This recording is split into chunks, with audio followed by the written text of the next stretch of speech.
आज हम लोग राइबोसोम के बारे में जानेंगे। तो राइबोसोम क्या होता है? राइबोसोम है साइट ऑफ प्रोटीन सिंथेसिस। ठीक है, तो प्रोटीन सिंथेसिस यानी प्रोटीन बनाने का ये फैक्ट्री है।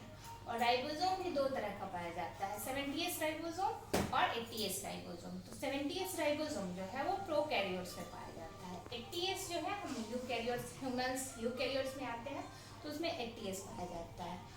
और प्रोकैरियोटिक जैसे कि बैक्टीरिया है, आर्कीबैक्टीरिया, यूबैक्टीरिया, ये सब जो है वो प्रोकैरियोट्स है। तो इनमें पाया जाता है आपका 70S राइबोसोम। ठीक है, 70 और 80 ऐसे जान लीजिए। पहले आए जो उनमें 70 और बाद में हम ह्यूमंस आए हैं तो 80S, क्योंकि प्रोकैरियोट्स मतलब जो पहले ऑर्गेनिज्म आया तो उसमें 70S पाया जाता है।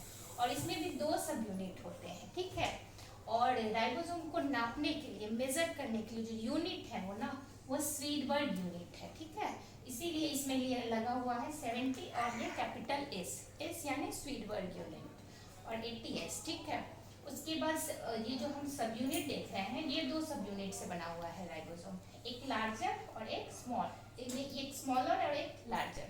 तो स्मॉलर सब यूनिट में होता है जैसे कि प्रोकैरियोट्स में क्या होगा, स्मॉलर सब यूनिट का साइज तो 30S होगा। ठीक है, और लार्जर सब यूनिट का होगा 50S। और ये दोनों मिला के हम ऐड नहीं कर रहे हैं, दोनों मिला के तो 80 होना चाहिए, पर इसका एडिशन नहीं हो रहा है।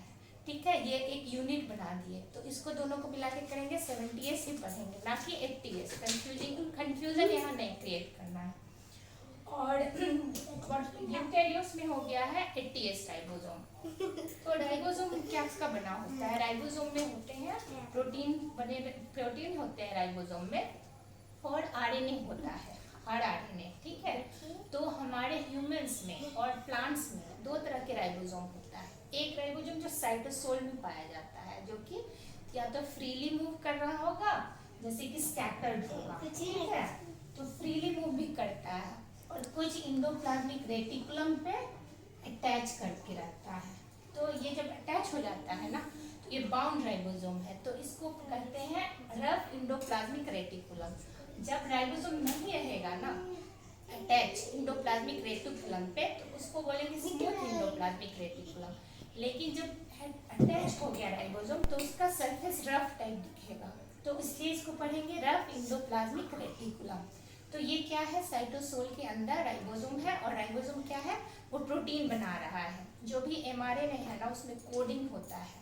तो क्या प्रोटीन आपका बनेगा ड्यूरिंग ट्रांसलेशन, वो प्रोटीन सिंथेसिस जब मैं बताऊंगी उसमें डिटेल है। दो स्टेप आते हैं प्रोटीन सिंथेसिस में, ट्रांसक्रिप्शन होता है, फिर ट्रांसलेशन होता है। जो डीएनए में आपका इंफॉर्मेशन है ना वो आरएनए में जाता है, फिर वो आरएनए का इंफॉर्मेशन क्या करता है, वो कोड होता है और हमारा प्रोटीन बनता है। कितना सीक्वेंस एमिनो एसिड का ऐड होना है। ठीक है, तो वो जिस टाइप का प्रोटीन होगा उस टाइप का वो सीक्वेंस होता है और उसका अरेंजमेंट किया जाता है।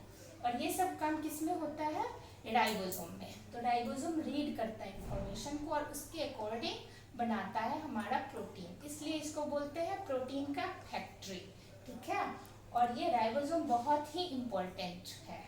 और आपको पता होगा कि दो तरह के हमारे जो ऑर्गेनल्स हैं, एक माइटोकॉन्ड्रिया है, माइटोकॉन्ड्रिया में भी राइबोसोम होते हैं, और कुछ राइबोसोम साइटोसोल में होते हैं। और प्लांट्स में जो है ना क्लोरोप्लास्ट के अंदर भी राइबोसोम होता है। ठीक है, तो ये थोड़ा सा डिफ्रेंशिएशन आप समझ गए होंगे कि राइबोसोम का टाइप्स क्या है, राइबोसोम का कौन सा यूनिट है। तो इसको स्वीडबर्ग यूनिट